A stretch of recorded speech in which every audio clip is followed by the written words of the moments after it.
my niggas ride for me. I got niggas that'll die for me. You niggas ain't built like that. Run around talking like a thug when you won't bust a slug, man. Niggas get killed like that. Acting like you bang for the set when you ain't blood or cuz, man. Blood'll get spilled like that. Niggas saying really they the plug, but they talking to the judge, man. Get your cap peeled like that, cause niggas get killed like that. When you ain't built like that, you niggas ain't built like that.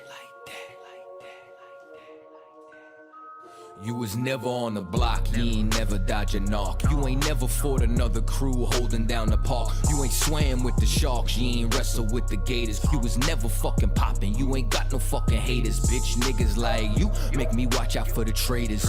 When you round some real niggas, mind your behavior. I will beat a nigga ass, then I'm laughing like I'm Jada. Get your fucking mind blown like a cartridge on a Sega. You niggas want attention, they don't want the war though. Talking all that shit, but you got a glass jaw. Ho, they never deliver. They got that DiGiorno. This that Walking Dead flow. I eat a rapper torso. You ain't the same man once you off the microphone. You ain't never broke a bone. You ain't never had a scar. You a certified pussy, so don't make me pull your card. I'm a certified prophet, respected like the word of God. Cause you ain't got the heart, nigga. You ain't got the heart. You ain't about to finish any beef that you start. You ain't never been a soldier, little nigga. Play your part.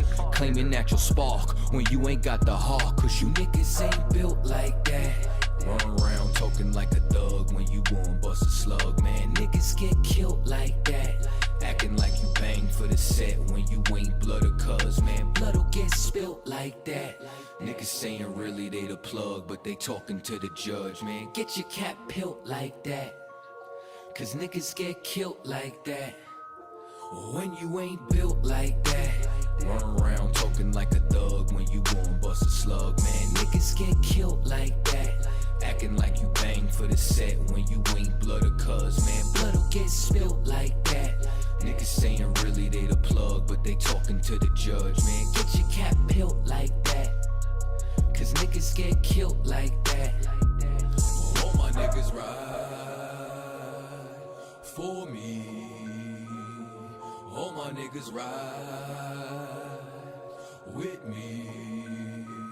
I got niggas that'll die for me. All my niggas ride with me. You niggas ain't.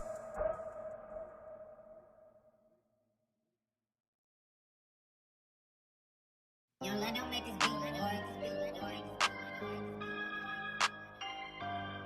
Yeah, you already know what time it is, you understand? UPK, One West of the Command Junior High to all my brothers, we rolling through, you understand? Cause these niggas weak, these niggas don't know what to do. You see these soldiers beside me, standing in all black with them shields on post, marching, they all my brothers. Gold is precious, but loyalty is priceless.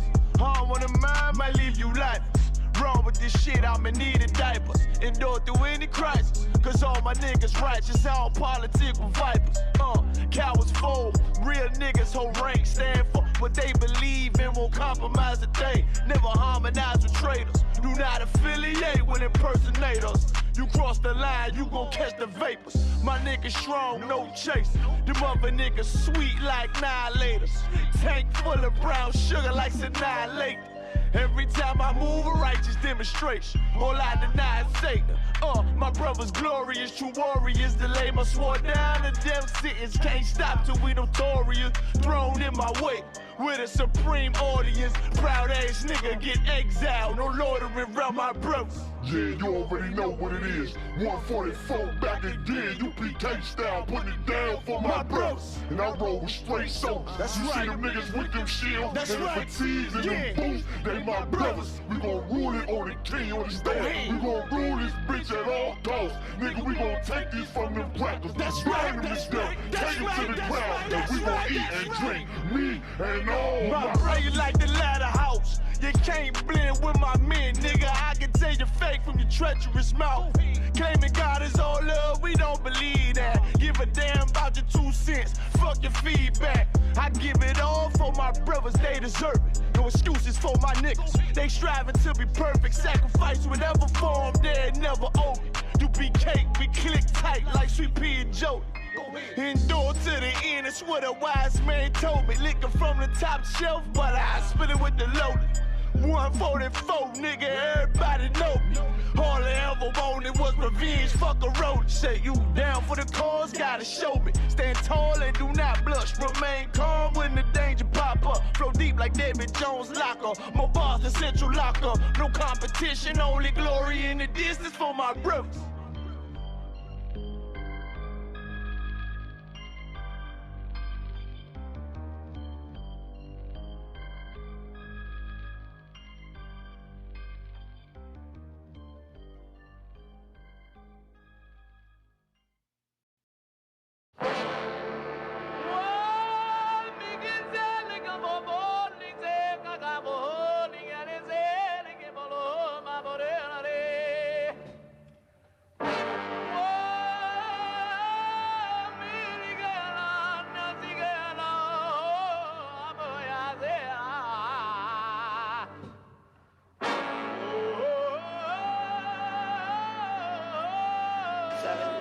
Whoa, whoa, whoa, whoa, whoa.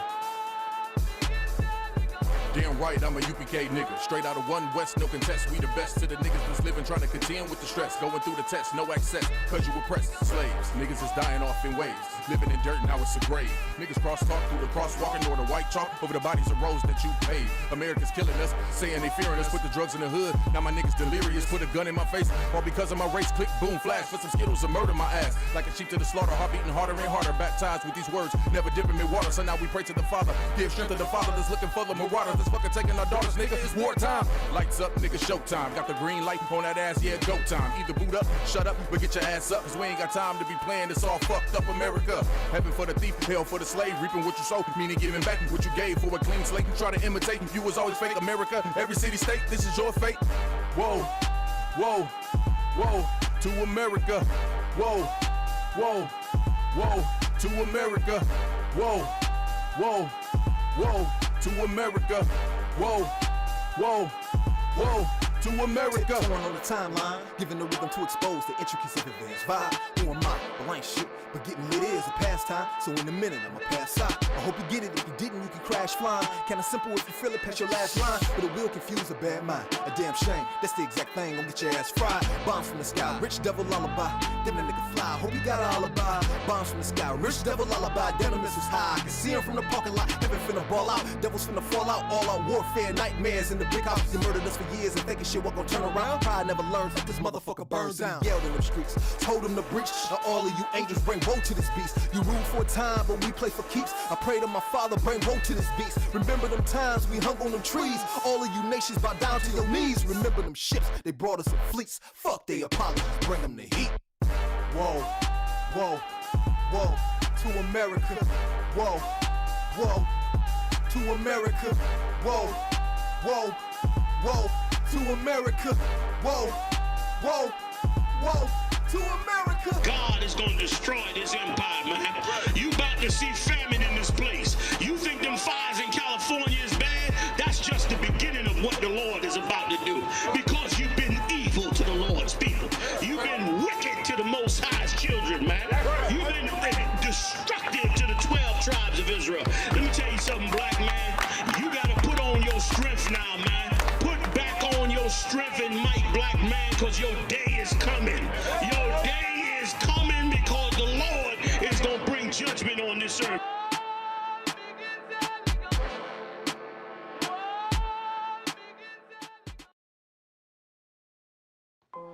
Test 1, 2, 2, 2, 2, 2. All I ever wanted was to be a gangster. All I ever wanted was to be a gangster. The Lord said, confession good for the soul. So right now, All I ever wanted was to be a gangster. Decisions that I made provoked the Lord's anger. Prayed to him all the time, but I was just a stranger. All I ever wanted was to be a gangster. Little did I know I was in danger. Decisions that I made provoked the Lord's anger. Prayed to him all the time, but I was just a stranger. All I wanted was to be a gangster. And shot call to be known with them niggas letting shots off. Either that or the right hand to the top dog. Funny how we see vanity, not the lives lost.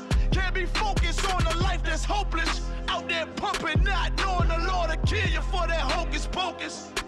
Used to roll with niggas that cook dope with weaponry. Same ones claim they love you. I had no life in jeopardy. And I know my mother wants success for me. But that G should take a girl. Hey, Shalom. We're the Israelite School of Universal Practical Knowledge, started out of 1 West 125th Street, out of Harlem, New York, underneath Commanding General Yohana.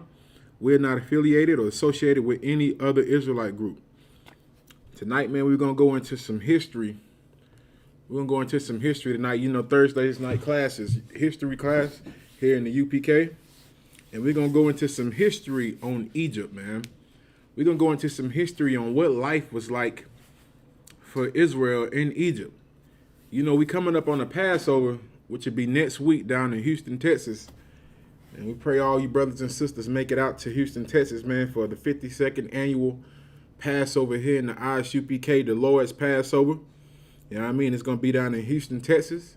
You need to come join and be a part of it, man. It's going to be phenomenal, man. It's going to be something legendary like all the Passovers before, man. This is the Lord's Passover. Now we're going to go into some history on what life was like in Egypt for us, man. You know what I'm saying? We're going to go into a little more history also, showing you how America knows who we are also, and how they knew how we are those people that were slaves inside of Egypt. But, you know, the first thing we're going to do is just going to show you some history, and that's going to be in the Bible showing you, you know, life in Egypt.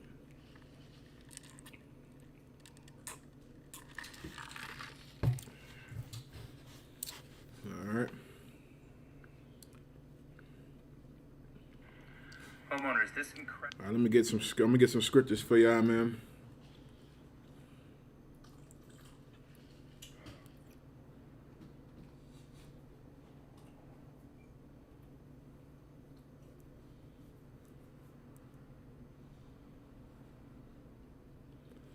All right. We're gonna start at Exodus 1, chapter 1.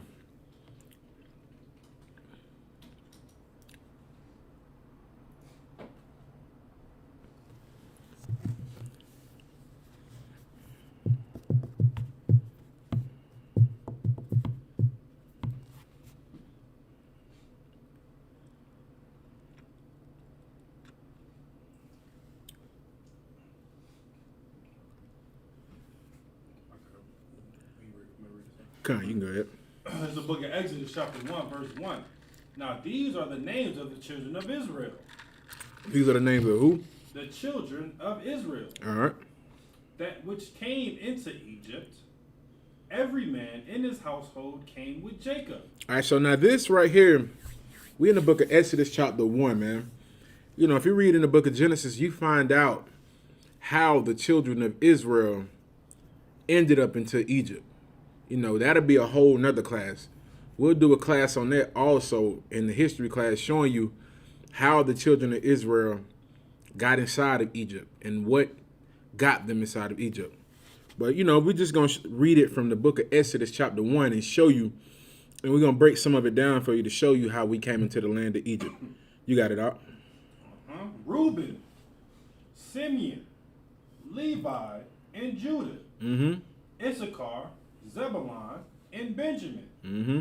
Dan and Naphtali, Gad and Asher. Verse 5, and all the souls that came out of the lines of Jacob was 70 souls. For Joseph was in Egypt already. All right, so I'm going to break it down a little bit for you. All right, Joseph, who was the forefather of Manasseh and Ephraim, He's the father of Manasseh and Ephraim. Manasseh would be the so-called Cubans today, and Ephraim would be the so-called Puerto Ricans. Their forefather was Jacob. Jacob was already in Egypt. How did Jacob get up into Egypt? His own brothers sold him into slavery because they had a hatred for him. Because their father,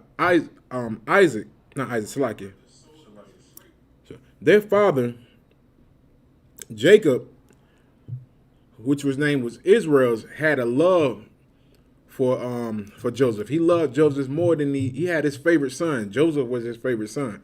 But his brothers were jealous of him, and so they sold him in slavery as a way of showing their hatred towards him. But he ended up growing, very powerful in the land of Egypt because he was able to prophesy and break down the dream for the Pharaoh and stop a famine from happening in that filthy, disgusting land of Egypt. So when he saved Egypt for being destroyed, Pharaoh made him like the vice president over Egypt. And so he had power. He was royalty in their land, but the people of Egypt still did not like our people. They still hated us. You know what I'm saying? And Joseph was so wise when it came to us being inside of the land of Egypt. When he went and spoke to the Pharaoh and he brought his brothers with him, so like he told his brothers to tell Pharaoh that his people were sheep herders. That they dealt only with sheep herders because the people of Egypt hated sheep herders. So they put us in our own land and separated us for them. Even though Joseph had this power in the land of Egypt, the people of Egypt didn't even want to sit down next to Joseph. You know what I'm saying? Like, it was an abomination for Israel, for Hebrews to be amongst these Egyptians. These Egyptians knew it was wrong. They pretty much, in other words, the Egyptians wanted to be segregated from the Hebrews. You know what I'm saying? They didn't want to be around us. They didn't like us. They didn't like our culture. They didn't like any of the things that we did. So they thought it was best if we were all to be segregated from each other. You know what I'm saying? So now, later on down the road, after Joseph saved Egypt, he was able to bring us into the land of Egypt because there was a great famine. And that famine is what he predicted to the Pharaoh. He told the Pharaoh there was going to be a famine in the land of Egypt.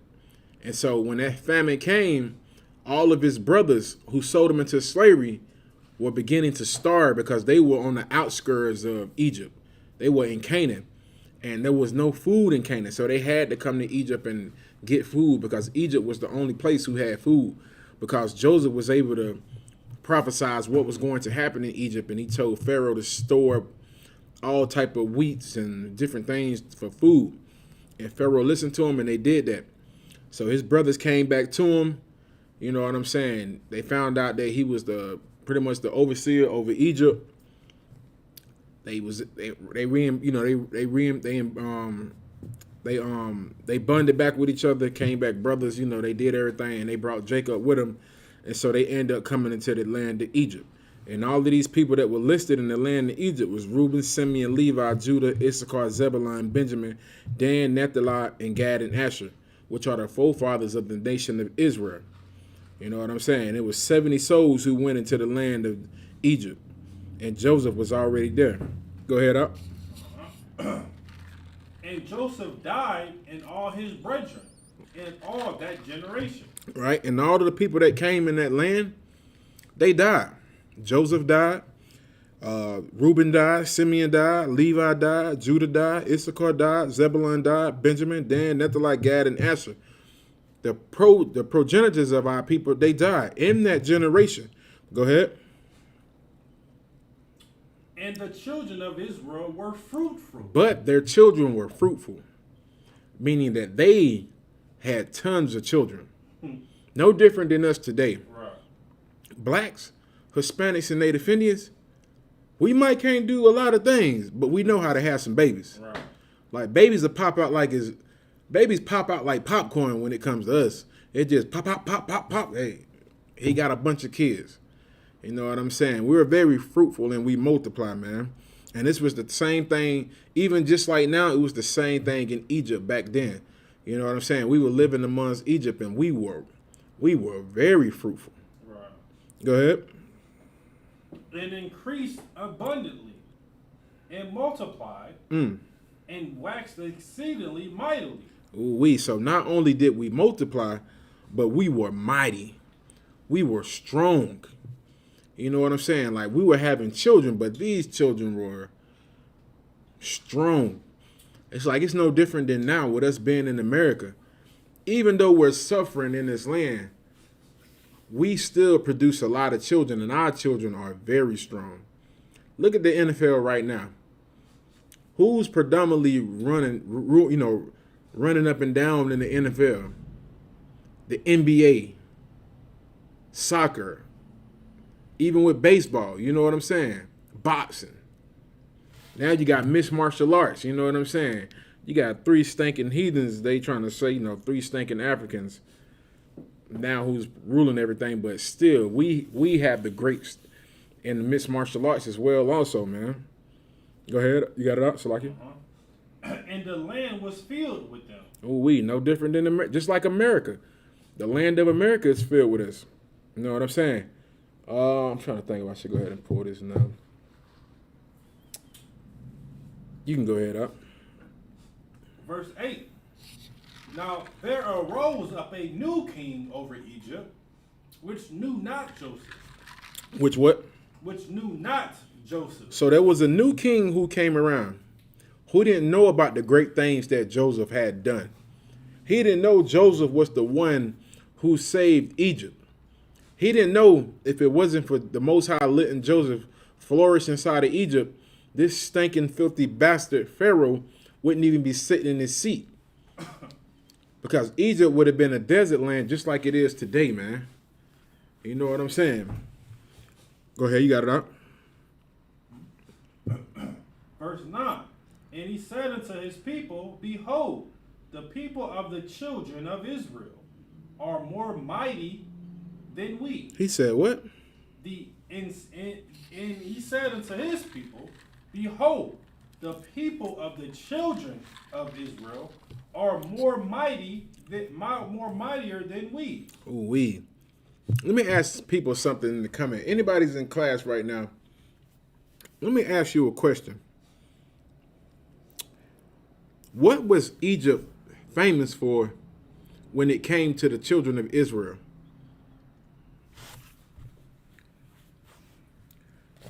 I'm asking this question for a reason, so I can show you something out of a book, some history in one of these books that we have in the school, and then I can start to break down more to you on how us being in Egypt is no different than us being in America. What was Egypt famous for when it came to the children of Israel?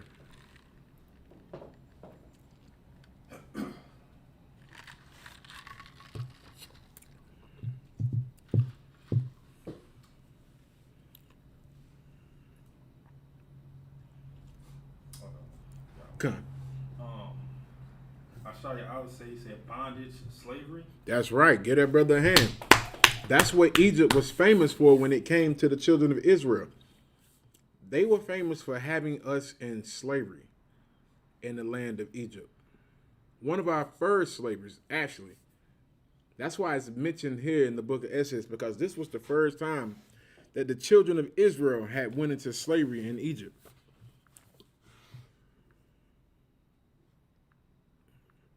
So, let me get back in this right quick.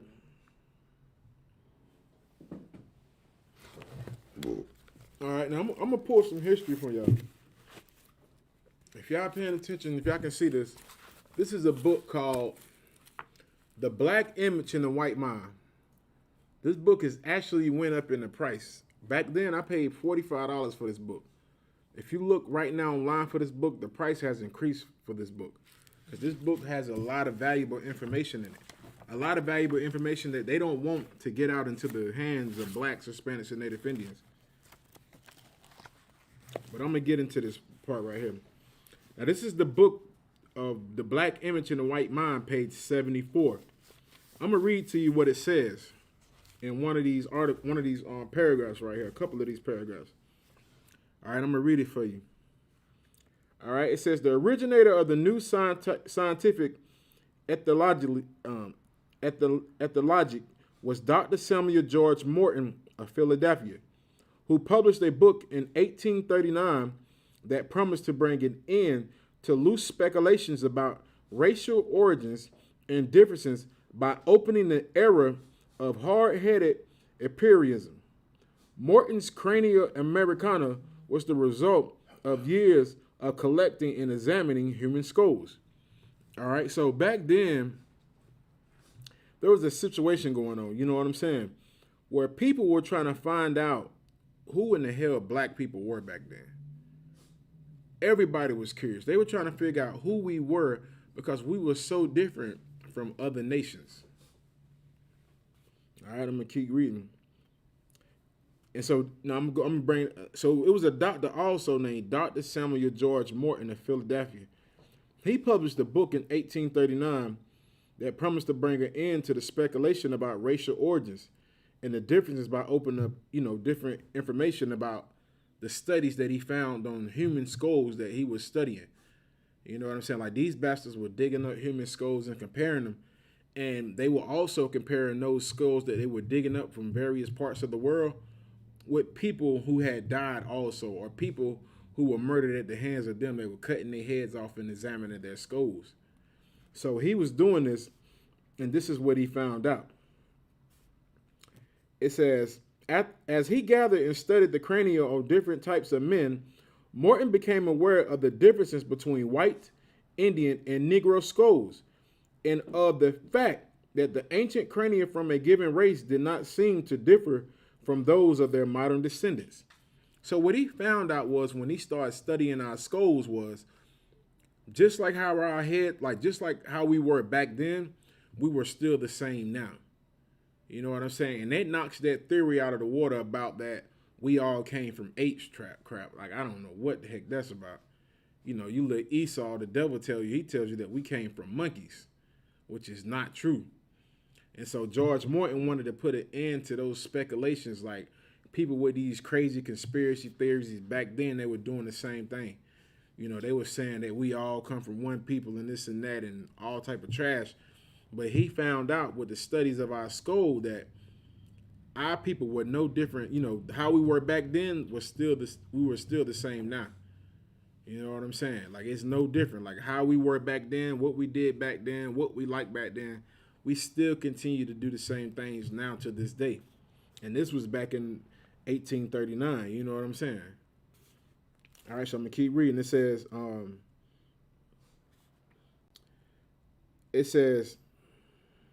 Morton concluded that the races had always had the same physical characteristics, and by implication, the same mental qualities.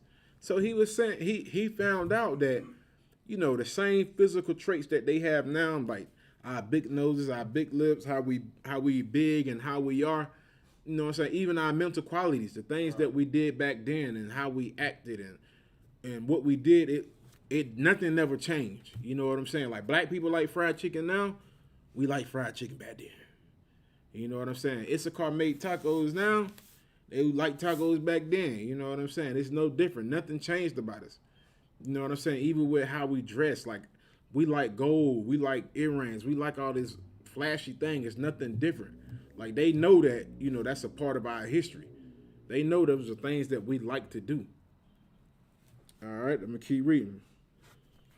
It says in the 1840s, Morton collaborated with George R. Glidden, an Egyptologist who provided him with mummy heads and information about the racial significance of Egyptian tomb inscriptions. So not only did this devil, Dr. Samuel George Morton, do a lot of studying, he linked up and collaborated with a real Egyptologist, not the black Egyptologists who tell you to study Kundalini good night and tell you they're Egyptologists because they read a couple books. But he went and got with a real Egyptologist, a person who's really at Egypt, digging in the ground, digging in the dirt, doing all the studying and everything. Even though black folk, they won't allow us over there to do this, but he really linked up with a real and true Egyptologist. And this Egyptologist provided him with mummy heads. You know, he had mummy heads that were from Egypt, and he gave them to this doctor, which was Dr. Samuel George Morton. All right. It says, who provided him with mummy heads and information about the racial significance of Egyptian tomb inscriptions. So he was also showing him the black peoples who were on those Egyptian tombs back then. You know what I'm saying? Like, they like to tell you all of this different trash and crap, but they seen the black pictures of the people in the hieroglyphs and on the walls and other tombs and everything. They seen all of these things. Like, they knew that, you know, the people who were in Egypt had dark skin. All right. It says, in Cranial Egyptica, published in 1844, Morton pointed out that both cranial and archaeological evidence showed that the Egyptians were not Negroes. I'm going to read that one more time for you African Kundalini lovers. It says, Morton pointed, it says in Cranial Egyptica,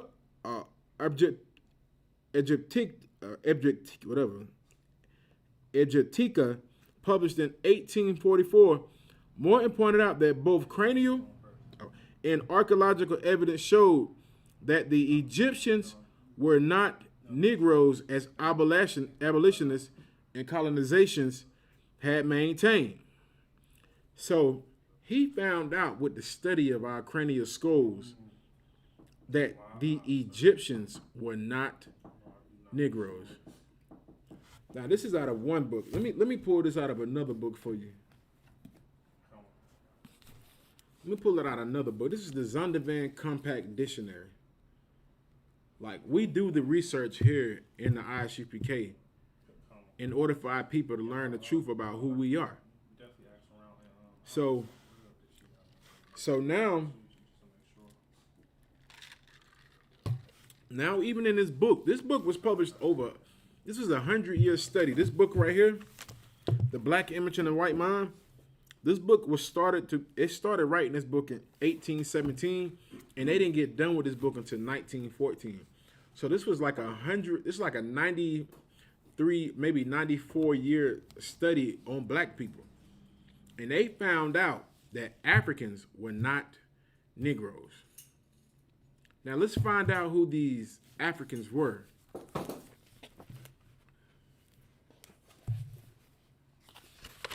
Man, the most I go. I turn right to it on the second turn. All right, this is from the Zondervan Compact Bible Dictionary. This is the definition of Ham. It says, Ham, the youngest son of Noah, born probably about 96 years before the flood, and one of the 8 persons to live through the floods. He became a progenitor of the dark races. So Ham became the forefather of the dark races. All right, let me go ahead and read some more. It says, he became a progenitor of the dark races, not the Negroes. So this is saying that Ham became the forefather of the dark nations, but not the Negroes. This is in the Zondervan Compact Bible Dictionary, where it says Ham is the forefather of the dark nations, but not the Negroes. And even this book right here, The Black Image of the White Mind, it said that with the archaeological evidence showed that they studied, it showed that the Egyptians were not Negroes. The Egyptians were not Negroes. And even this book right here, it says Ham became a progenitor of the forefathers, but not the Negroes. But let's find out who Ham was the forefather of. All right, it says he became the progenitor of the dark races, not the Negroes, but the Egyptians. Read that again.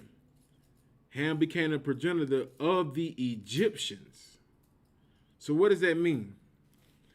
That means that the Egyptians were a dark-skinned race of people. Right. But they were not Negroes. That's in the Zondervan Compact Bible Dictionary. They said that the Egyptians would be Hamites. So now when you go back to the book, which is called The Black Image and the White Mind, now you're going to start to understand why they said that the Egyptians were not Negroes. Because they knew the Egyptians were a dark-skinned race of people, but they were not the Negroes. The Egyptians were Hamites, and they were dark-skinned also, but they were not us. Now let me go back to the book of The Black Image of the White Mind to let you find out who Negroes were in Egypt. Let me show you who we were. Because they found out in the 1844 that Negroes were not Egyptians as everybody liked to say back then. Because they knew the Egyptians were a dark-skinned race of people. Yeah, the Egyptians were black, but they were not our people. The Egyptians were Hamites. All right, let me read the rest of this for you. It says, Morton pointed out that both cranial and archaeological evidence showed that the Egyptians were not Negroes as abolitionists and colonizationists had maintained, and that, in fact, blacks had been regulated to the same servile position in ancient Egypt as in modern America. So you know what I'm saying? So what they found out was Negroes that were slaves in America were the same Negroes who were enslaved in Egypt. Now, my question is to brothers and sisters who's tuning into the class, if we were slaves in Egypt, what would that make us today in America? Who were the slaves in Egypt? That's my question. Who were the slaves in Egypt?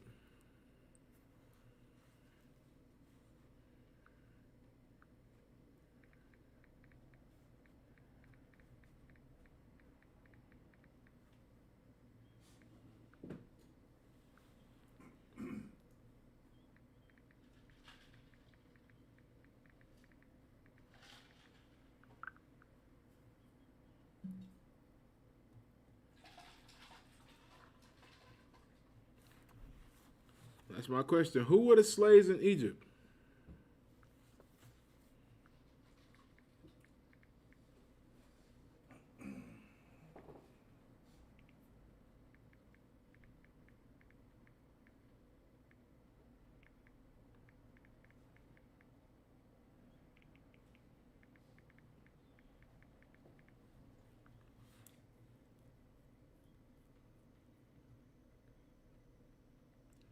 Who were the slaves in Egypt?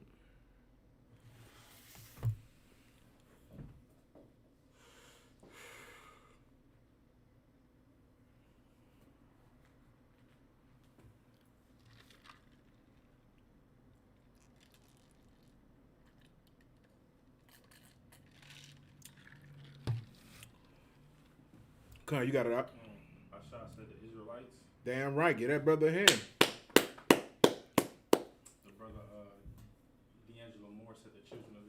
Damn right. Get that brother a hand. All right, so let's break this down.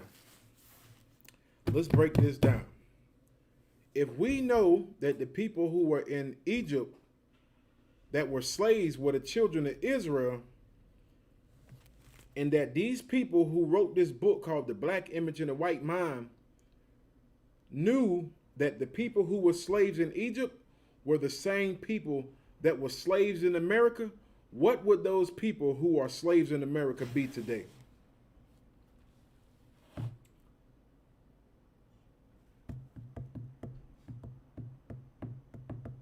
me give y'all some time to answer.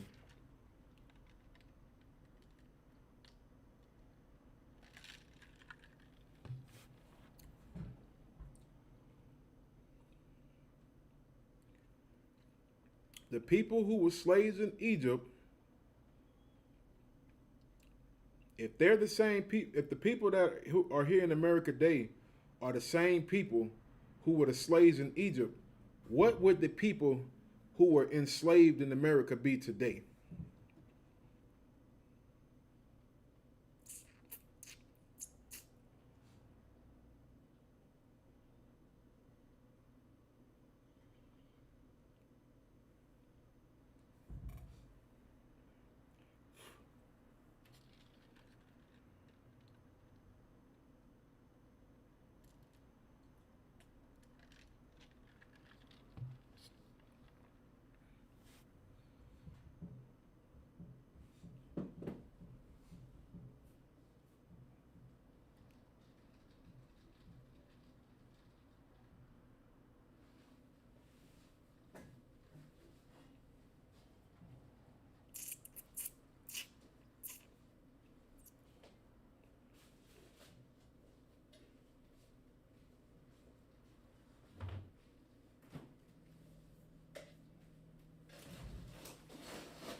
answers on it up.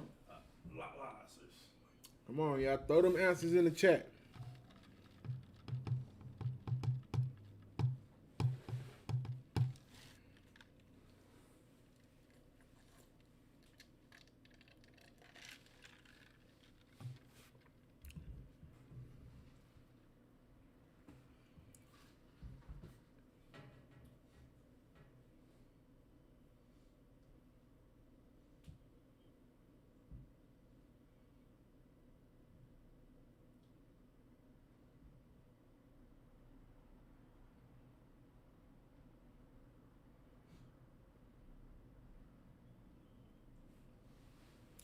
Still no response to that.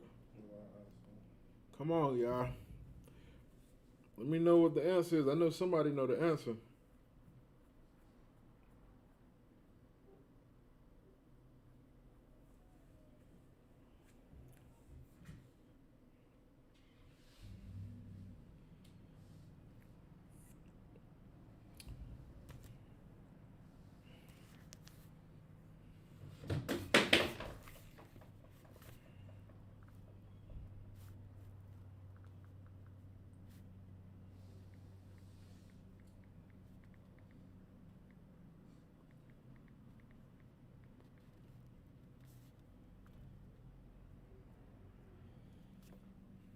I guess I'm gonna have to give it to y'all for time's sake.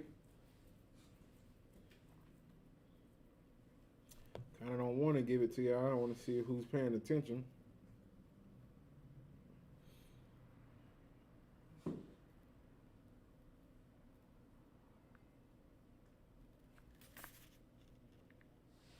Still no answer yet.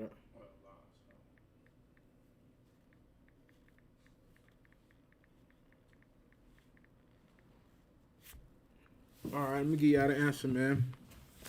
The people that were enslaved in Egypt, we know those were the children of Israel. And those same people who were slaves in Egypt are the children of Israel back in slavery again here in America. Like, this is what people don't realize. America knows who we are. They know we are the true descendants of the children of Israel that came out of Egypt. They know this. They know black, Latinos, and Native Indians are the same people, man. They know we're the same people who marched out of Egypt with the help of the Most High, Yahweh Shah Mashiach, with the help of the Most High, Yahweh. You know what I'm saying? They know that we're the same people, man. They know this. They always have known this. That's why they put us in bondage again. That's why they did all of these horrible things to us, man. All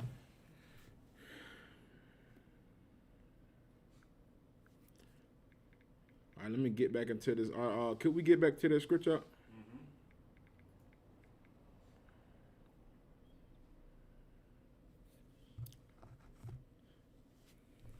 I think it was 1 and 9. We can start at 1 and 9. Exodus 1 and 9. This is the book of Exodus, chapter 1, verse 9. And he said unto his people, behold, the people of the children of Israel are more and mightier than we. And the Pharaoh said this to who? To his people. He didn't say this to everybody. Pharaoh didn't go out and say to the coons of our people, you know, let's deal wisely with the nation of Israel. He went specifically to his own people and told them that the children of Israel wax mightily, man. You know what I'm saying? These people wax mighty. And they are mighty than we are, man. They're way more mightier than we are, man. Right. You know what I'm saying? We got to be wise when it comes to dealing with these people, man. We got to be smart when it comes to dealing with these people. No different than how America does with us today, man. They deal with us wisely. They don't just go out there and just destroy us like a bunch of freaking savages. They come up with plans and ideas on how to destroy us. You know what I'm saying? They make up all type of plans and things they can do to destroy us, man. You know what I'm saying? Like, they know they could do certain things to make us happy while they kill us. You know what I'm saying? They know they could give us a little stimmy money and we'll sit down somewhere. You know what I'm saying? We won't bother massa too much. And America learned this from Egypt. They learned how to deal with us from Egypt. They watched how the Egyptians dealt with us, how they treated us. They observed, they read the history on it, the information on it, and they seen how they dealt with us. They dealt with us wisely. Go ahead up. Come, let us deal wisely with them, lest they multiply. And it came to pass, when they're fallen out any war, they join also unto our enemies, and fight against us, and so get them up out of the land. Right. So these filthy, disgusting Hamites, they were terrified of us on the low. They were afraid of how powerful we were beginning to grow in their land. So they had to figure out some type of way how to deal with us wisely, man. No different than how America does with us now, man. Like, America sees how great we are, man, as a people. They see how peaceful we are. They know we're not all with the violence and the murdering and the killing. They know black people don't want to do nothing but just cook out and have a good time. We don't even want to go to damn work. Like, if you just put us on the land a little bit and let us have our own, we'll be fine with that. But just like the Egyptians deal wisely with us, America has done the same thing.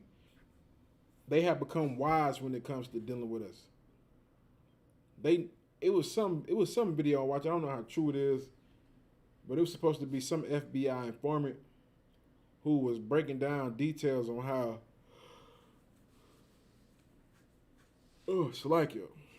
America was watching us, like, as black people, and how they were studying us, how they was paying attention to everything that we done, the books that we read, the dances, our music, our culture.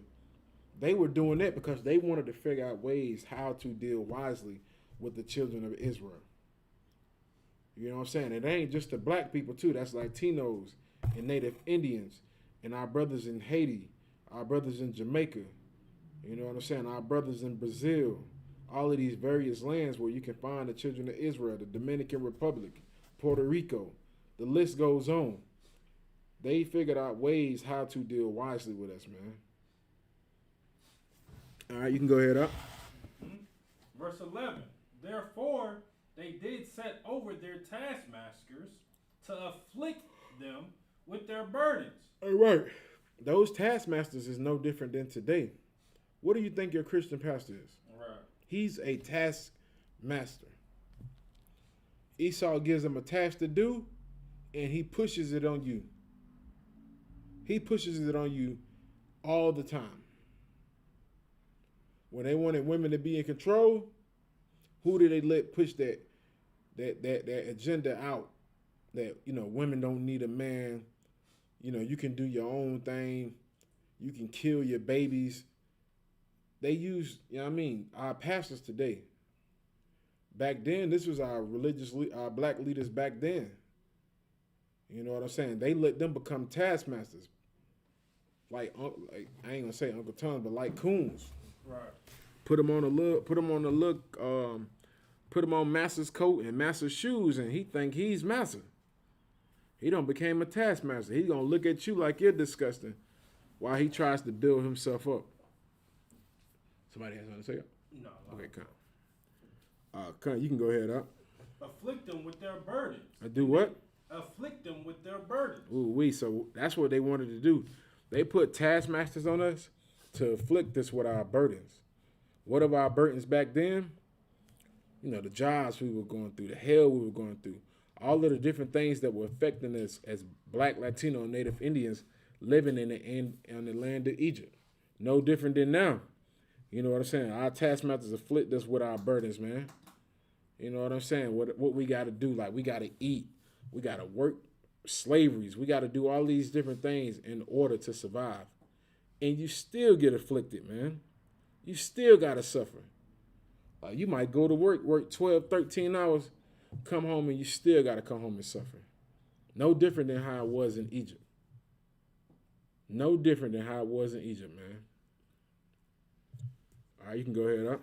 And they built for Pharaoh treasure cities. They did what? And they built for Pharaoh treasure cities. No different than today. We built these treasure cities for America, man.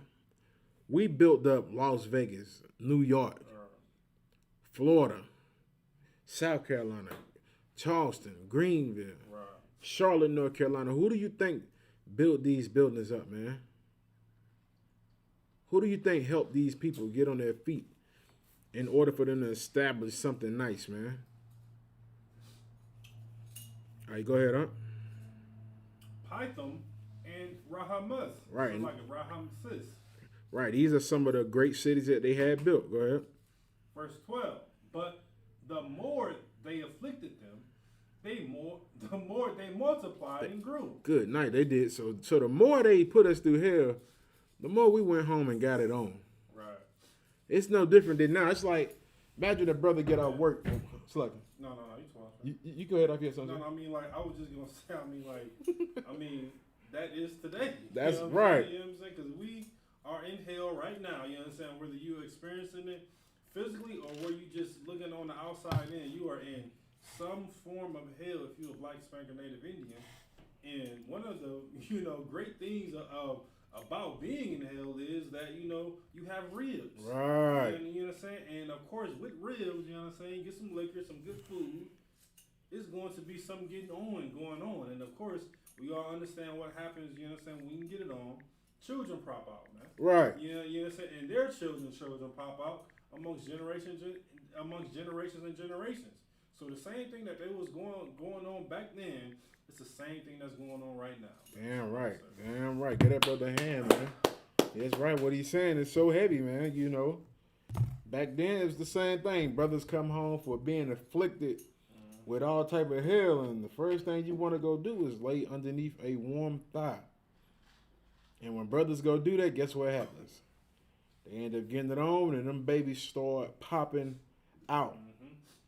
You know what I'm saying? They thought it was worse if they made the slavery more harder for us, man.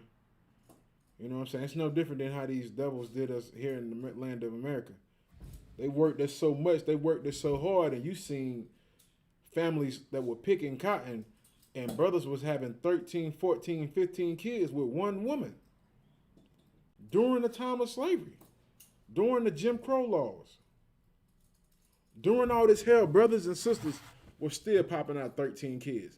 No different than with Gad and down there with 10 tribes, our brothers in Latin America. They same way. Issachar can have some kids, bro. Issachar has a tribe amongst a tribe amongst a tribe by himself. Right. It ain't nothing to see Issachar with like 6, 7, 8 kids. It's nothing. Right. No different than Judah, especially Benjamin. The Jamaicans, the Benjamites, they have kids like it's a sandwich. Right. You just gotta have it. They just pop out with children.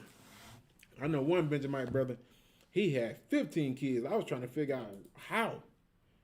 He was like, yeah, men back in the IB, back home, we just have babies. I was like, damn, this nigga got 15 kids. And he always worked.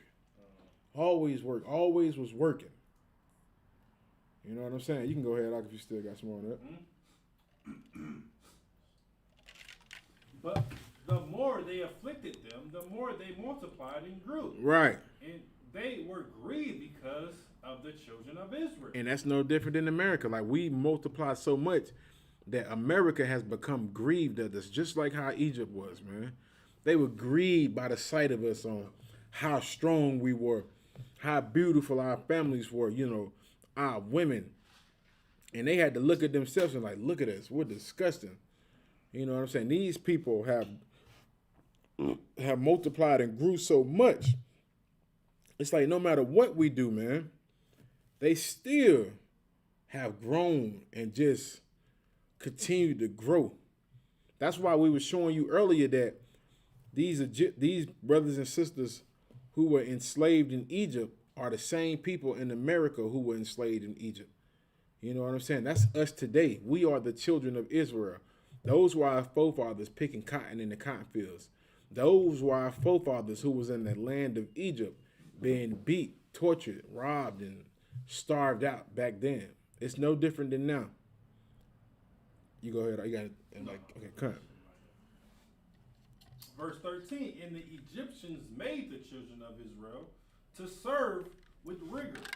I'm going to define that word rigor for you, man.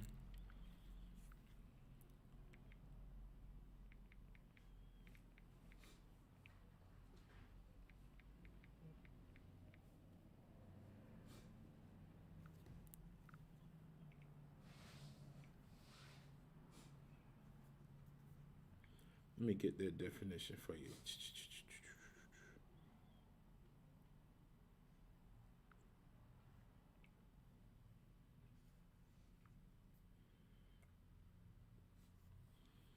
All right.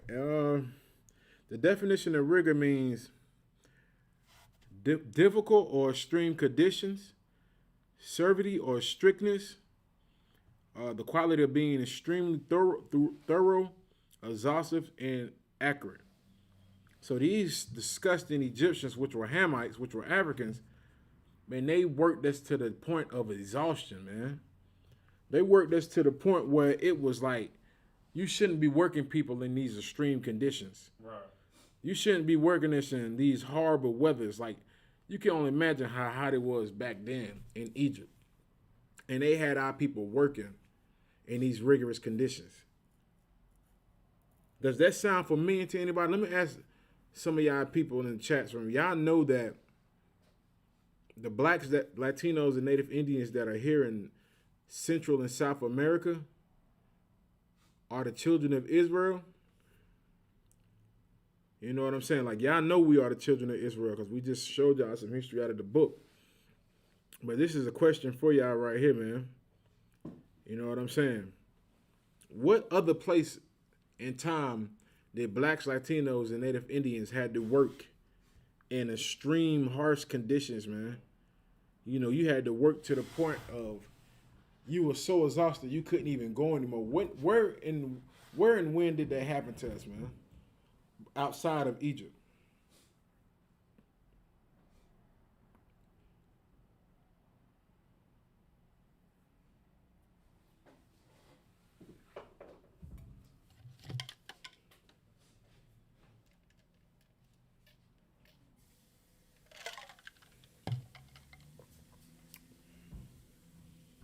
Let me give y'all a little time to answer.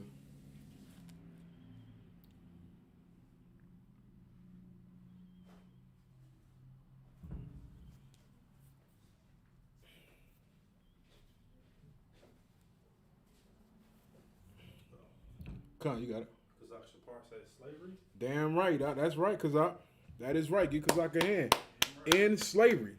You know what I'm saying? These same conditions that we had to go through in Egypt, where we had to work in harsh conditions, working to exhaustion, was here in America in slavery. The way how we got treated in Egypt was the same way how these people did us in America. You know what I'm saying? We're back in Egypt all over again, man. That's why the scriptures say, you know, this place is spiritual Egypt, man. Right. America has that same spirit as Egypt. You know what I'm saying? They work us into harsh conditions. And if you don't believe me, it's still happening now. How many times have y'all worked at these plant jobs and you seen them just work people for hours and hours and hours and hours? I mean, I'm talking about some of these plant jobs work people to death, literally. Like, they have people working on assembly lines and drop dead on the assembly line. You got it out. Go ahead. Like, you understand? I didn't even know. I didn't physically, was at the slavery. You know what I'm saying? Like, I work at a factory, and people were saying, you know what I'm saying? Like, one brother, he just dropped dead while working. And the crazy thing about it is, they just kept the line moving, man, for about 30 minutes. Didn't even. They didn't come get him or nothing like that? I mean, no, nobody noticed it. You know what I'm saying? And then, you know, after some time, you know what I'm saying, people was, you know, like telling everybody, like, man, you know, like such and such not moving and whatnot. And yeah, man, the brother was just, he was just dead, man. Good. On the line. While the line was still moving, man. Crazy, man. That is hell, man. Yeah. That is hell, man. You thought slavery was, you know, was over with. You thought, oh, we ain't in the cotton fields no more. We ain't slaves. Listen, we are still slaves here in America. You got a plant job, plantation job. You got a plant job or work in a plant. No, you work in an inside plantation. Right. You know what I'm saying? They work you to death. Brother on the line working and drops dead. Drop dead. Where else have you heard about people dropping dead from working hard? Answer that question, brothers and sisters. Where else have you heard about brothers and sisters working hard until they drop dead?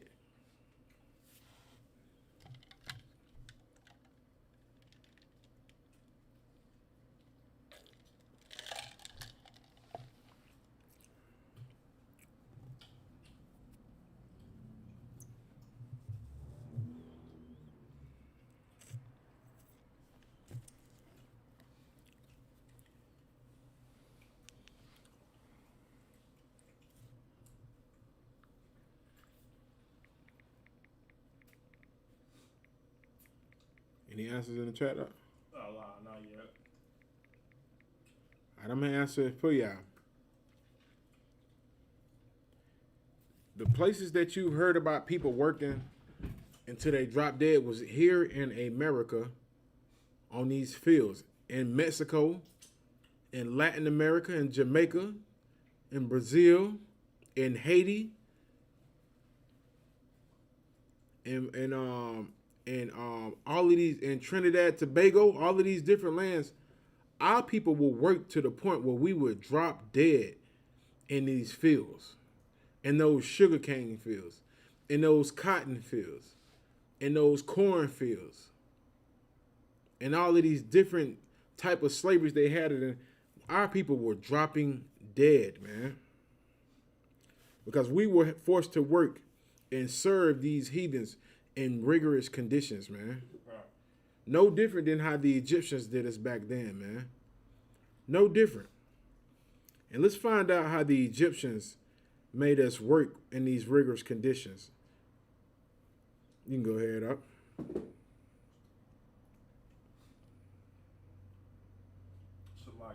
Verse 14. And they made their lives bitter with hard bondage. They did what?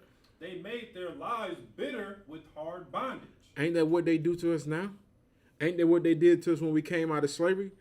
They made our life bitter with hard bondage. It's no different than now. Like, they made our life bitter with just hard servitude. Like, you getting worked to the point, man, where you just like, I can't take no more of this. I can't do this no more. This is too much. This is too harsh. They did that to us back then, man, in Egypt.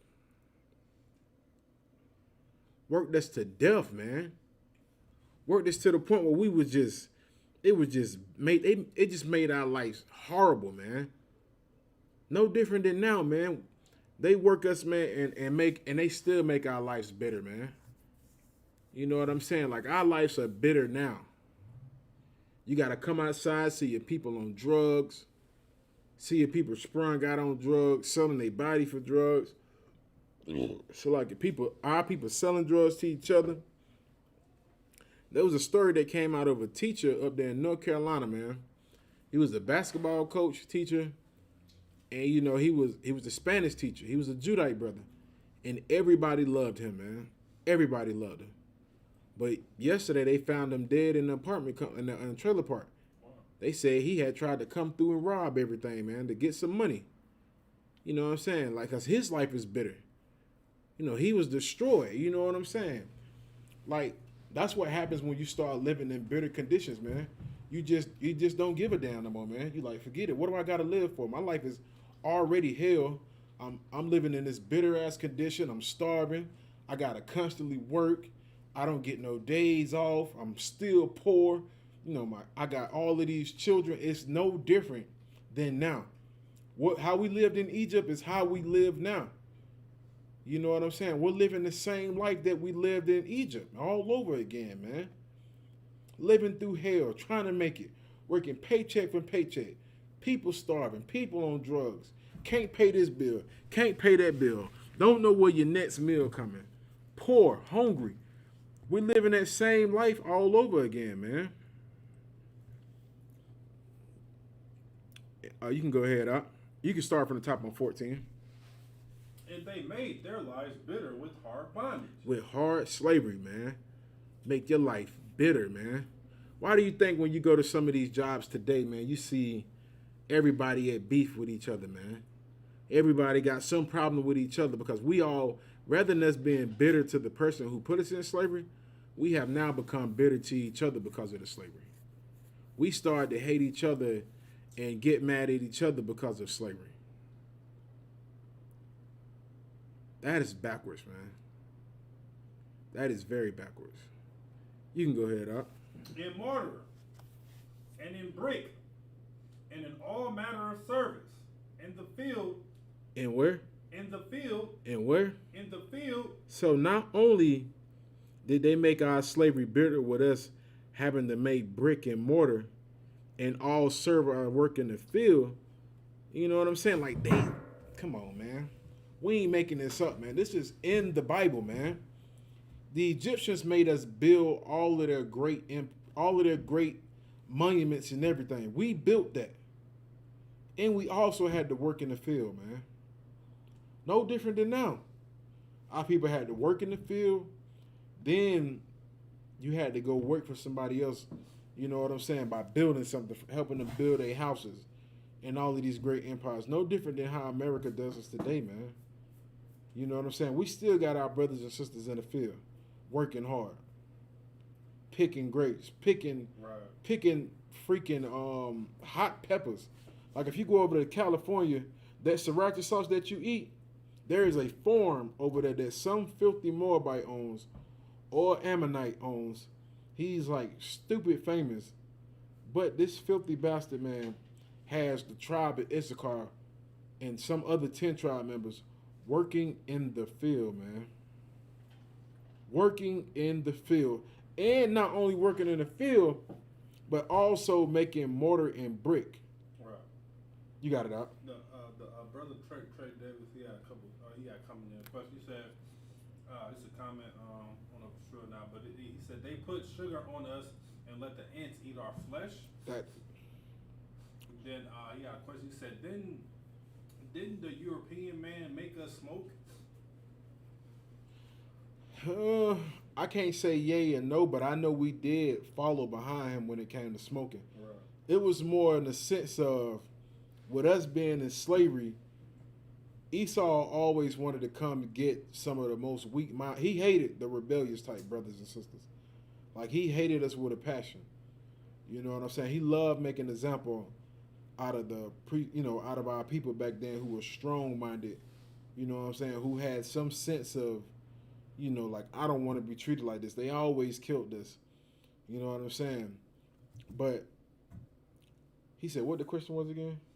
He said, didn't the so-called European man make us smoke?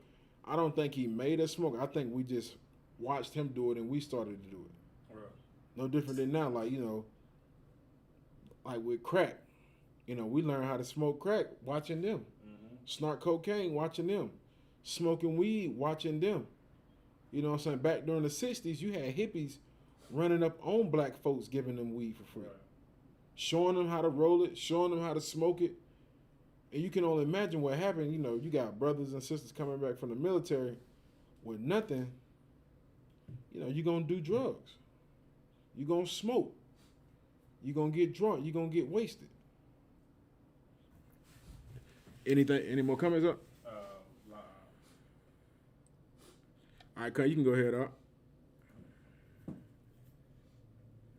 In all manner service in the field, all their service, wherein they made them serve, was with rigor.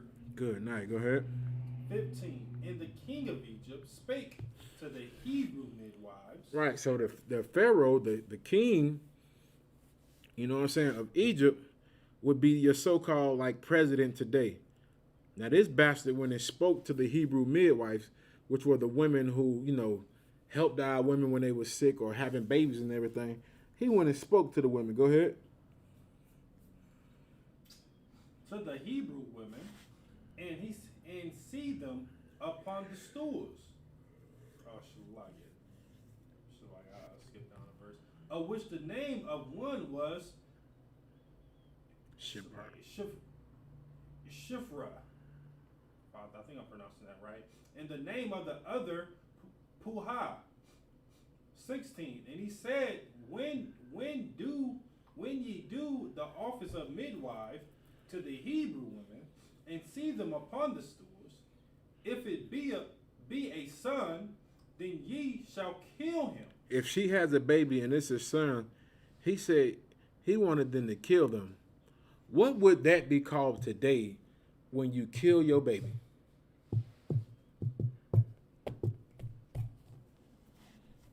Because I'm going to show you something. I'm going to show you how America mimics Egypt's culture.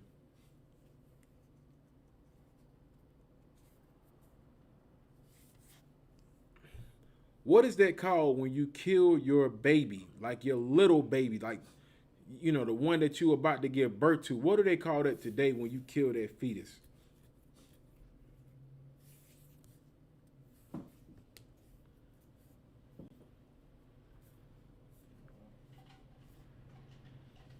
Oh, you got it out? Yeah, the brother D'Angelo Moore said abortion. He said what? Abortion. That's right. That's exactly what that is. That is abortion. The same thing America does to it now. These wicked bastards in Egypt were trying to get our women to do the same thing. He wanted the midwives to commit abortions on our sisters' children, man, if they had a son.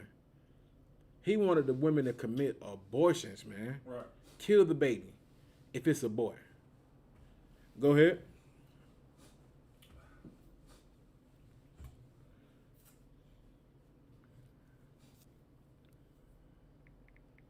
If it be a son, then ye shall kill him. But if it be a daughter, then she shall live. Right, because guess what Egypt knew about men?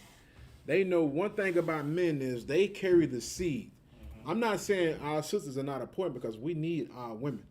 We need Black, Latino, Native, Indian women. We need them like we need water. Right. But one thing these bastards knew from Egypt was, if you want to stop the people from reproducing, get rid of the men. And then there won't be no more Israelite children. You know what I'm saying? Get rid of their men and you won't have that problem. No different than today, man. You go ahead. And if I could now, you know what I'm saying? Now what they doing now is, of course, you understand, we have all these abortion killing clinics. You understand? But now, you understand, our oppressor is truly the devil that the Bible speaks of. Damn right. Of course, now what's going on now? You see Black spanking Native Indian men where? In jail. You understand? So that's another form of killing us, man. Damn right. You understand? Because we can't reproduce in jail. Right. You understand? What's that going to turn us into? More than likely, 9 out of 10 or 10 out of 10 times, men gonna come out what? Homosexuals. That's a fact. You know what I'm saying? And don't even have no type of interest in a woman, man. You understand? And of course, if they kill us at birth, I mean, good night. You know what I'm saying? Like, that's just a done deal. But of course, you know what I'm saying? Once we become older, once we become mature, and once we, you know what I'm saying, we get the urge to actually have sex, what happens, man? You know what I'm saying? We get locked up for petty crimes, man. You know what I'm saying? Like what's that? What is it called, man? The Bill Clinton law. That bill. The 3 strikes are out. The 3 strike laws. The 3 strike law. You know what I'm saying? Of course, you know what I'm saying. We not, we not for, you know what I'm saying, marijuana or serving drugs, whatever the case may be. You know what I'm saying? But you still have people in jail right now for a gram of marijuana, and they are legalizing it in every single state, man. And once again, like I said before, we are not for this whatsoever. But good night, man. Look at it, man. People are still in jail.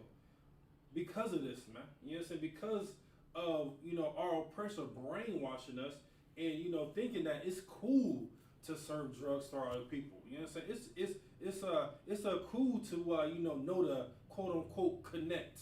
Good You night. understand? And then what happens, man? You know what I'm saying? Good night, man. We all understand, you know what I'm saying, that our oppressor is the main connect, you know what I'm saying, when it comes to serving drugs. Right. You know what I'm saying? They are the true thugs. You know what I'm saying? But what we do, man, we just follow suit, man. Right behind them, man. Trying to be like them, you know, trying to be that, you know, live that quote unquote American dream. You know what I'm saying? But that American dream is killing us, man. You know what I'm saying? It may not be a physical death, you know what I'm saying, but it's to the point where we can't reproduce any more Black, Latino, and Native Indian kids, man. So like, Come on, get that brother a hand, man. Damn right, man. That brother's brain out is so heavy, man. Because he's right, man. They got so many tools and ways to destroy us, man. They got so many tools and ways to destroy us, man. Tons of ways, man. And the same thing they doing to us now they did to us back then, right, man. You know what I'm saying? Abortion clinics, prisons. You know what I'm saying? Now they at the point now when you turn on your TV, they back to just shooting us down in the streets again. Right. Just shooting us down in the streets again, man. No different, man. You got anything else you want to say? I mean, I just want to bring out that story. It's been lingering on Facebook here. I believe it happened a couple nights ago, where a young teenager boy, he was walking in his own neighborhood, and he got approached by a devil. You know what I'm saying? He had some type of, you know, military background or whatever the case may be, and he stopped him and I told him, now mind you, he's walking in his neighborhood. You know right. What I'm saying? Like he lives there.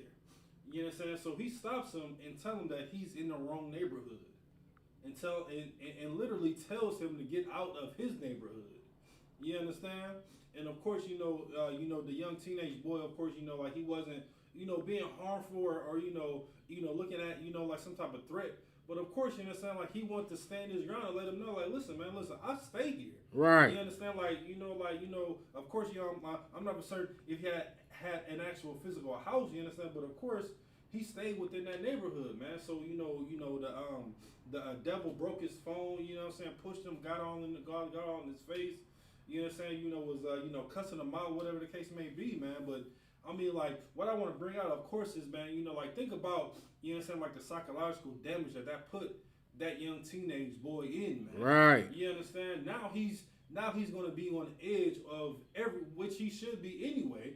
You know what I'm saying? But now he's to the point now where it's like, man, like, can I even go outside? Right. You know what I'm saying? I mean, you know what I'm saying? Which is a valid point, you know what I'm saying? Because the scripture says that they kill us in our own streets.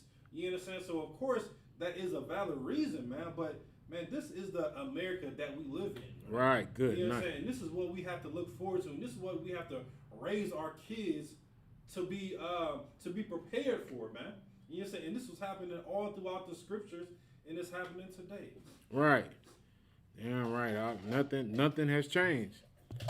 You know what I'm saying? Like, good night, man. It's like, I seen that video, man. That was right here in South Carolina. Like, what? South Carolina? That was in South Carolina. Wow.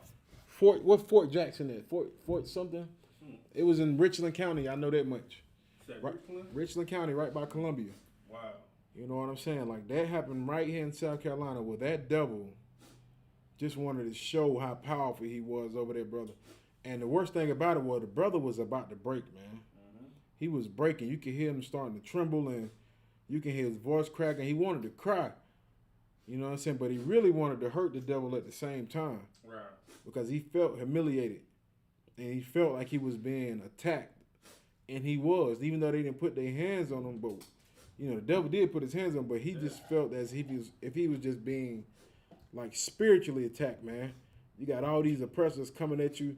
And it wasn't even just the man, it was his wife too, man. Right, exactly. Even his wife, and that should be a lesson for brothers who think, you know, you can get along with their women and be cool.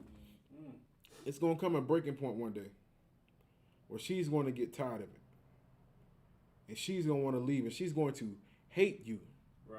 What do you think our sisters get there from? The hate that they have for their men, for black men.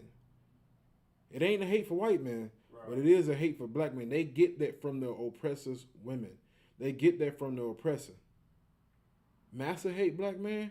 Now he wants your sisters to hate black men. Good. That's crazy. Con, you got any? You got any more of that scripture up? 3:12.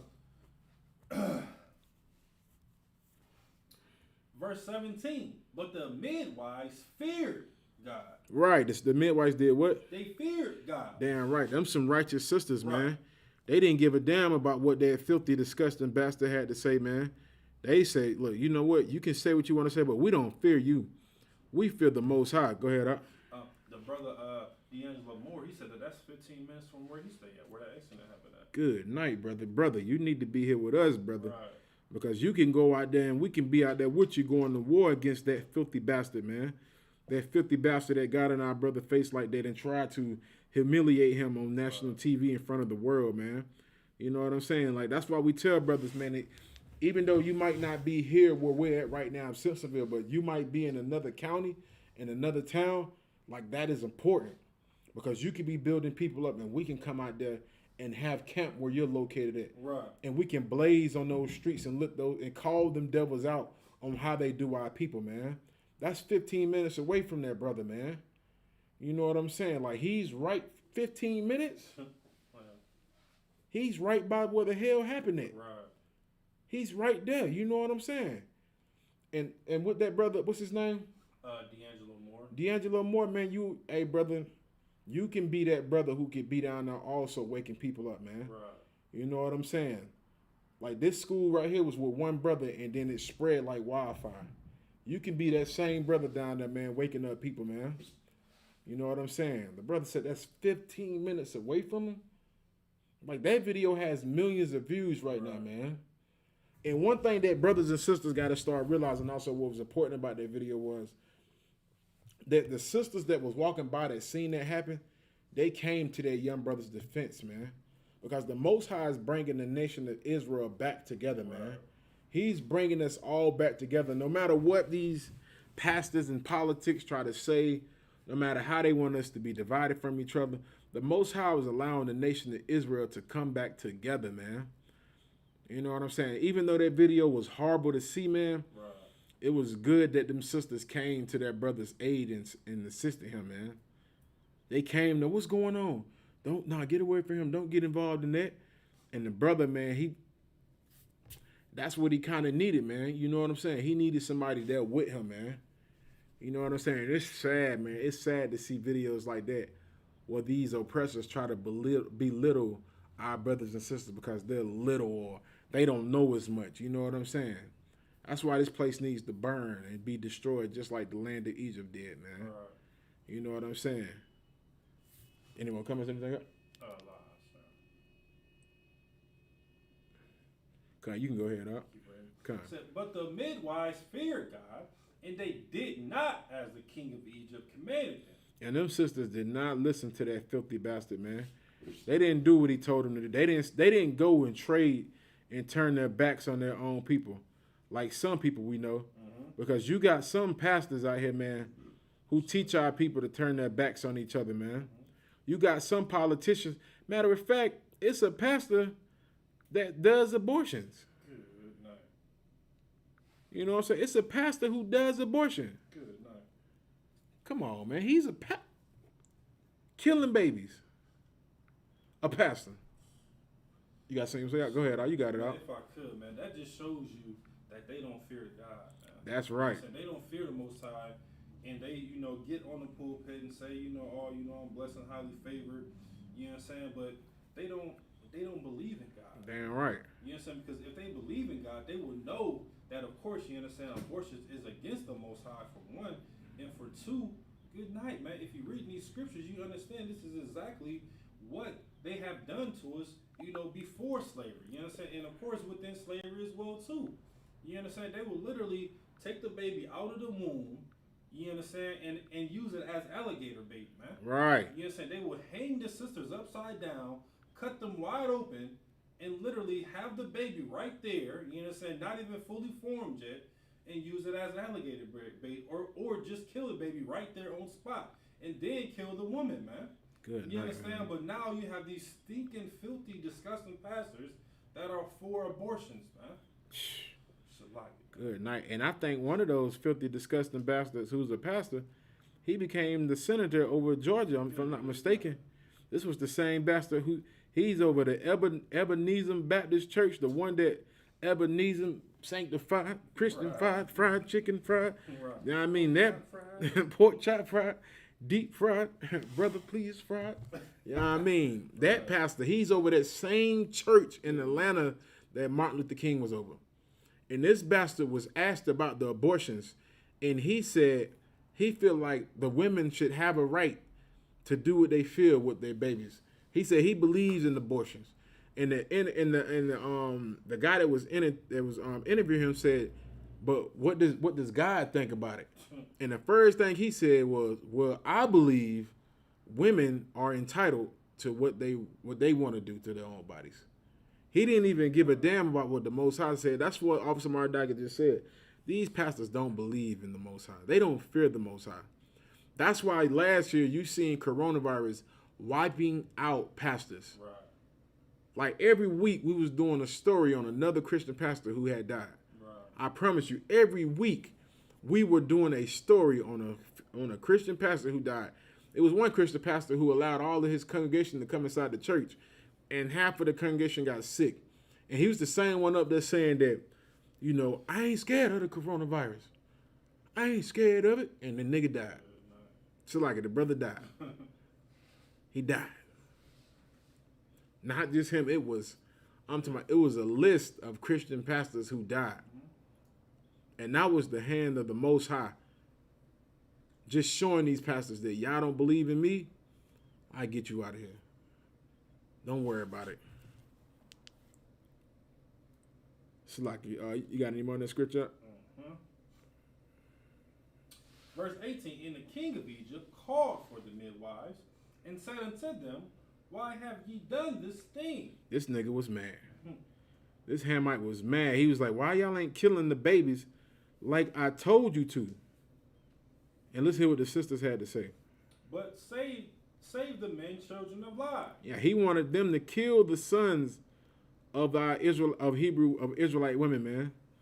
Like, you know what I'm saying? Like, he hated the men so bad, he wanted them dead, man. Go ahead. 18. Shalai.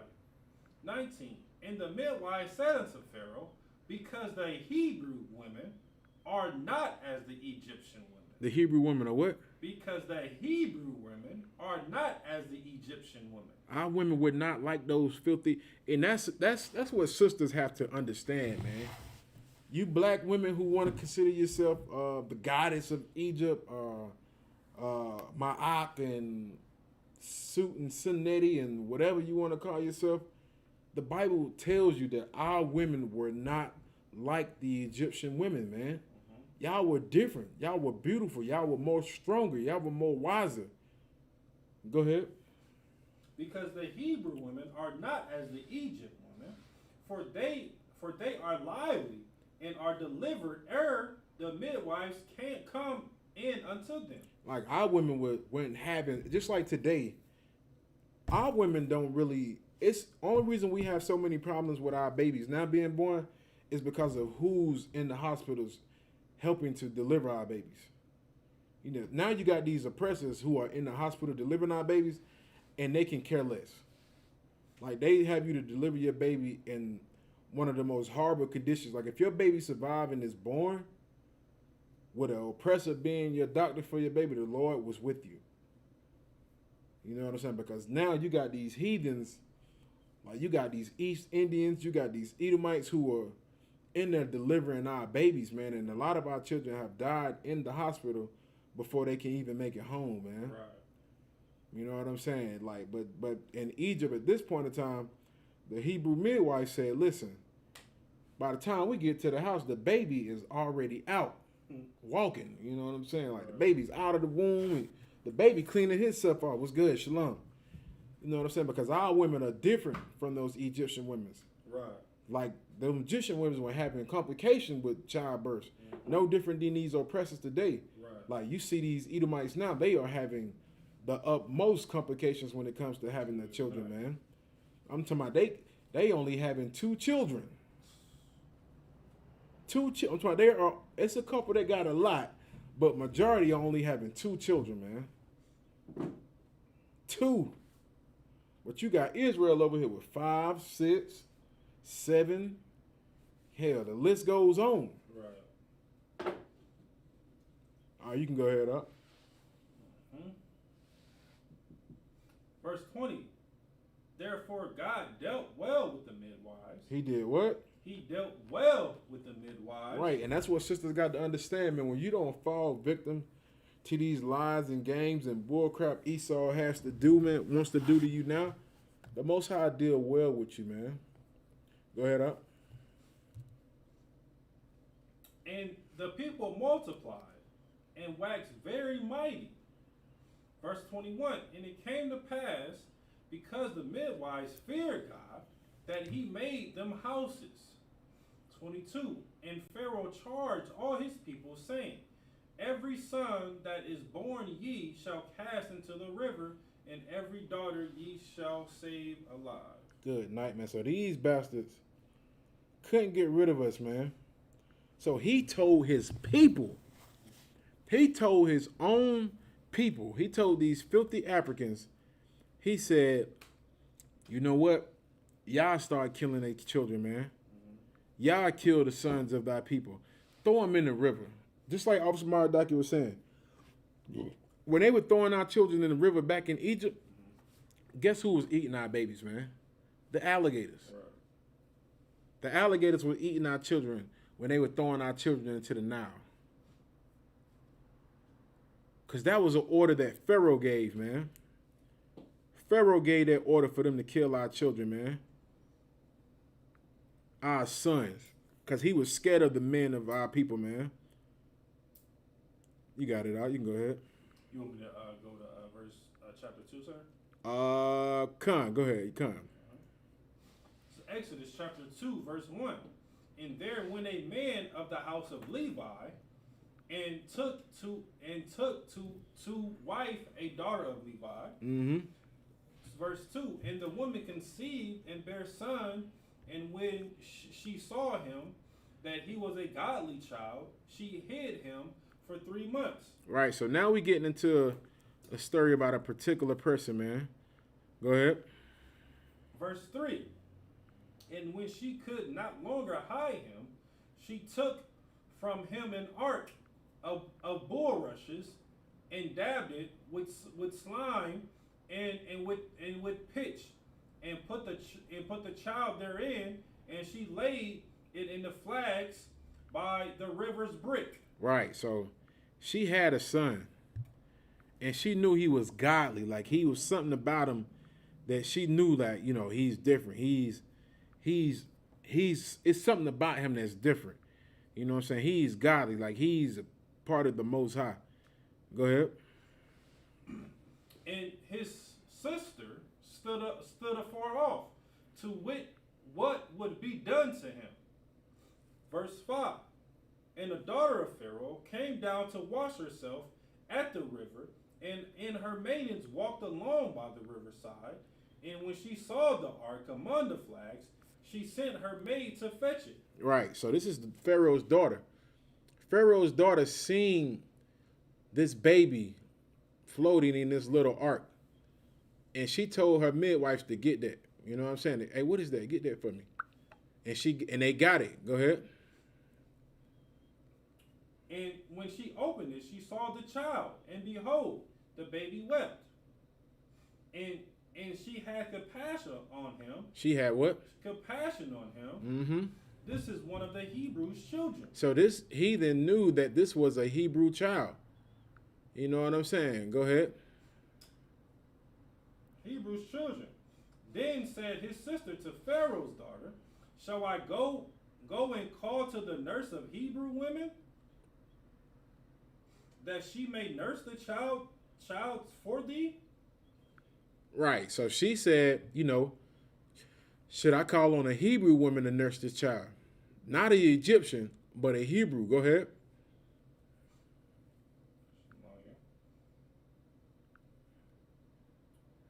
And Pharaoh's daughter said to her, "Go." And the maid went and called the child's mother. She did what? The Pharaoh's daughter said to her, "Go." And the maid went and called the child's mother. Right, so they knew who this child's mother was. Go ahead. Verse 9. And Pharaoh's daughter said unto her, "Take this child away and nurse it for me, and I will give thee thy wages." And the woman took the child and nursed it. And the Lord was with her, man. Like the Pharaoh's daughter paid her to nurse her own child, man. The Lord was with this child, man. Did she say the name of the child yet? It's coming in the upcoming verses. All right, come on, go ahead. You got it. Verse 11. So like verse 10. And the child grew, and she brought it unto Pharaoh's daughter, and he became her son, and she called his name Moses. She called his name what? Moses. So this is the story of Moses. This is how Moses got his name. This is how he got the fame that, he got in Egypt. It's not like that stupid movie they made called The Prince of Egypt where, he was just some baby floating down the damn river and just, good night, man. Like he just got picked up out of the damn thing and got raised up and he didn't know who he was. Like he knew who he was, man. Go ahead. And she said, "Because I drew him out of the water." Verse 11. And it came to pass in those days when Moses was grown that he went out unto his brethren. So now Moses is grown.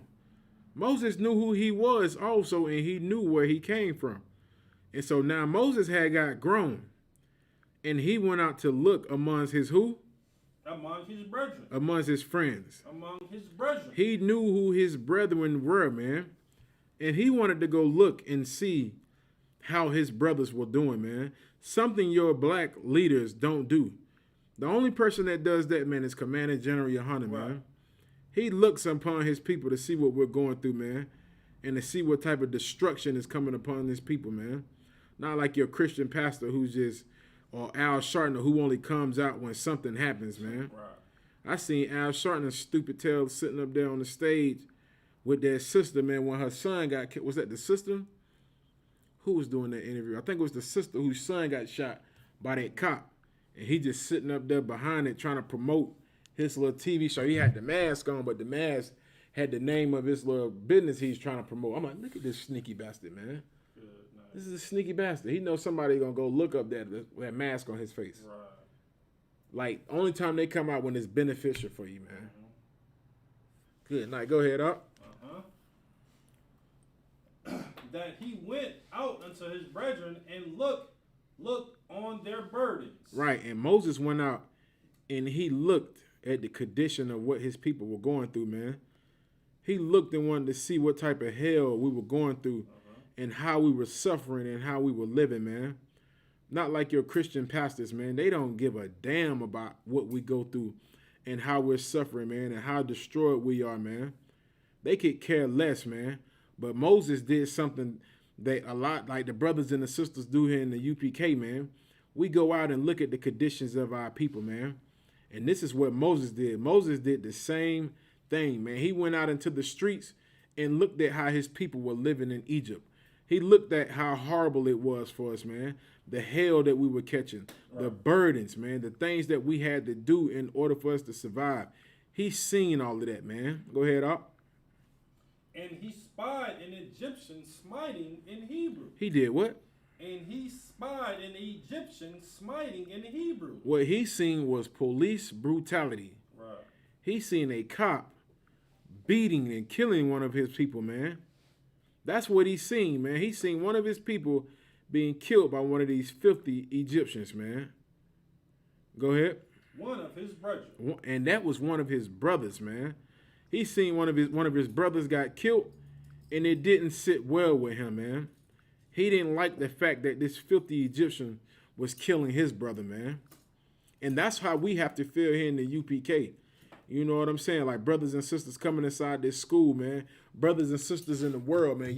You have to be angry when you see the conditions of your people, man. When you see your brothers and sisters getting murdered and shot in the streets. But you also got to be willing to change, man, in order to change that condition too. Because you can't say you tired of seeing your people being murdered, shot, and killed in the streets and continue to live the same life. Because nothing's going to change. You can't keep smoking weed and say, I'm tired of us being mistreated by the police officers, when that's the reason why the police officers come. They come because they always looking for ways on us to be committing sins against the Most High. You know what I'm saying? You can go ahead up. Verse 12, and he looked this way and that way, and when he saw that there was no man, he slew the Egyptian. So Moses seen his brother getting killed by this Egyptian. He went and killed the Egyptian. He went and killed that same Egyptian that smite his brother, man. And I'm not telling nobody to go out here and kill no damn police officers, because that's not what we do. That's not the right thing to do. Right. You know, you'll be no different than Esau if you go out there and do something like that. But we tell you this, we understand why Moses did it out of frustration. We understood why he killed, because he cared about his brother so much that he killed the Egyptian that was killing his brother. Could you imagine what he seen? You know, Moses sitting right there watching his brother be killed by this filthy Egyptian, and it drove him to anger, to where he killed the filthy heathen. Go ahead. And hid him in the sand. And did what? And hid him in the sand. Hid that nigga. It's like it hid that boy body. Hid that boy body, man. Now let me get the scripture that I was looking for, man. So like it. Let me find this right quick.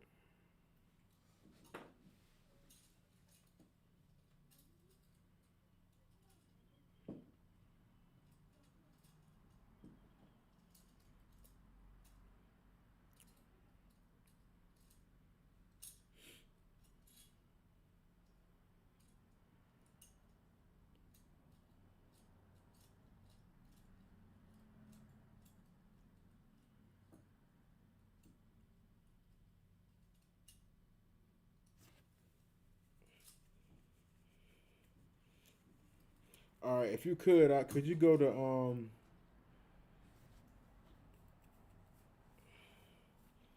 could you go to the book of Exodus chapter 11 verse 1? We gonna skip up a little bit, man. This is the book of Exodus chapter 11 verse 1. And the Lord said unto Moses, Yet will I bring one plague more upon Pharaoh and upon Egypt. Right, so now we don't went a little farther more into the Bible, man, because, you know, I'm just skipping by to show you, you know, what happened to Egypt and what happened to Egypt for how they treated the children of Israel, man. For how they destroyed us and beat us down. Like, we prayed to the Most High to get us out of those conditions in Egypt, and the Most High did. He had started to plague Egypt with all type of plagues and things, to the point where Egypt was starting to fall. And that's what we're starting to see now in America, because the Most High hears the cries of the children of Israel, man. He hears the cries of blacks, Hispanics, and Native Indians, man. He hears these things, man. All right, you can go ahead up. And afterwards he will let you go hence. When he shall let you go, he shall surely thrust you out hence thereat altogether. Right. So now these Africans want us to get out of the land of Egypt, because the Most High has been whipping their tail with plagues. Go ahead. Verse 2. Speak now in the ears of the people, and let every man borrow of his neighbor, and every woman of her neighbor, jewels of silver and jewels of gold. Right. Go ahead. 3. And the Lord gave the people favor in the sight of the Egyptians. Moreover, the man of Moses was very great in the land of Egypt. Right. Moses was great in the land of Egypt. Go ahead. In the sight of Pharaoh's servant. Right. And in the sight of the people. They were terrified of Moses. You know, this nigga Moses don't have plagues coming against Egypt. You know, niggas ain't eat, brothers, them heathens ain't eating over there. You know, they land is destroyed, their crops are destroyed. You know what I'm saying? They just going through hell, man. Go ahead, you got it. in the sight of Pharaoh's servants, and even the sight of the people. And Moses said, Thus saith the Lord, at midnight will I go out in the midst of Egypt. Ooh-wee, go ahead. And after all, in all the firstborn of the land of the Egypt shall die. The Most High said what?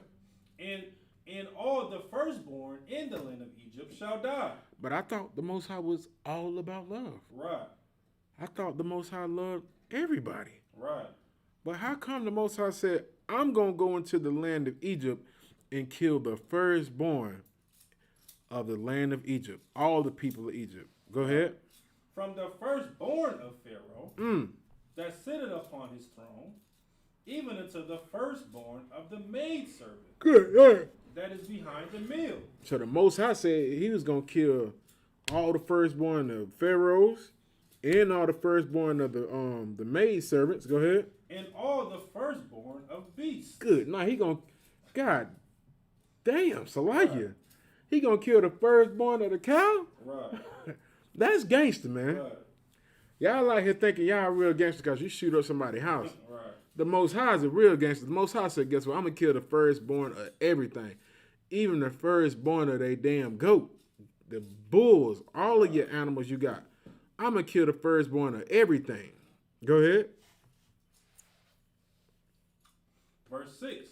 And there shall be a great cry throughout the land of Egypt, such as there was none like it, nor shall be like it anymore. And the Most High said he was going to make life hell for the Egyptians, man. You know what I'm saying? So, like, let me see, can I find this last scripture?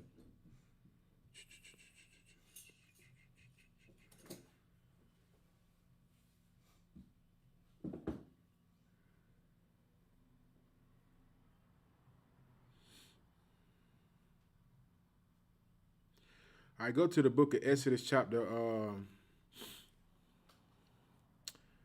the book of Exodus chapter 12, verse 11.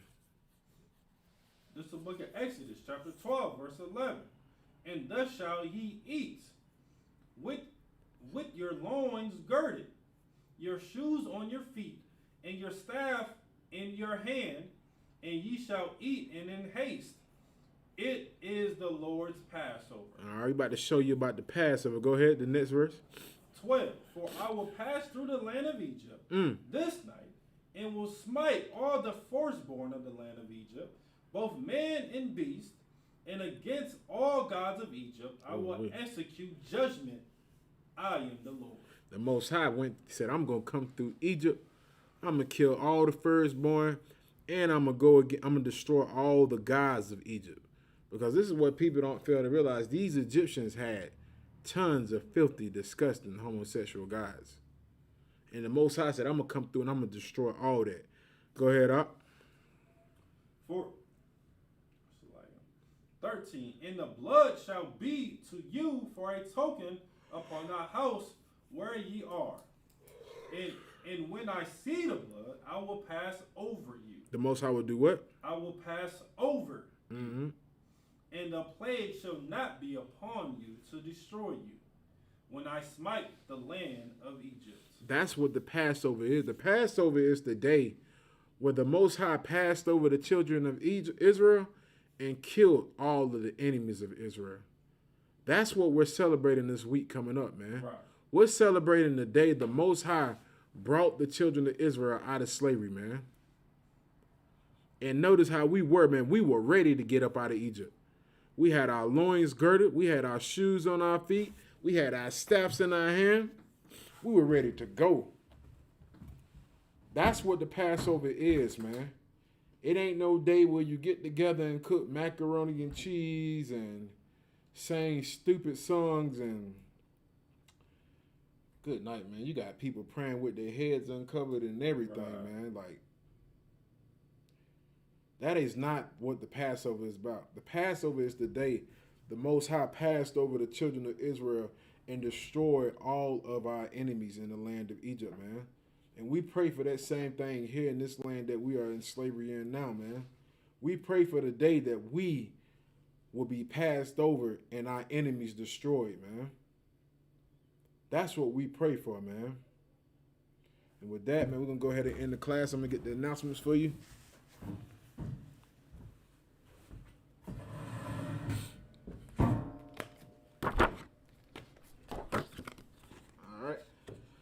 ISUPK security announcements. We are the ISUPK, started out of 1 West 125th Street, Harlem, New York. Rule for new brother or sister. When a new brother or sister comes into the school, they are off limits for 6 months. They are to be saluted only. They are here to share themselves with the world. If they need transportation, the teacher will arrange it. After 6 months, if a brother or sister has an interest in a particular person, he or she must get permission from the head to speak to a brother or sister. There is another 6 months in which a brother and sister will court each other.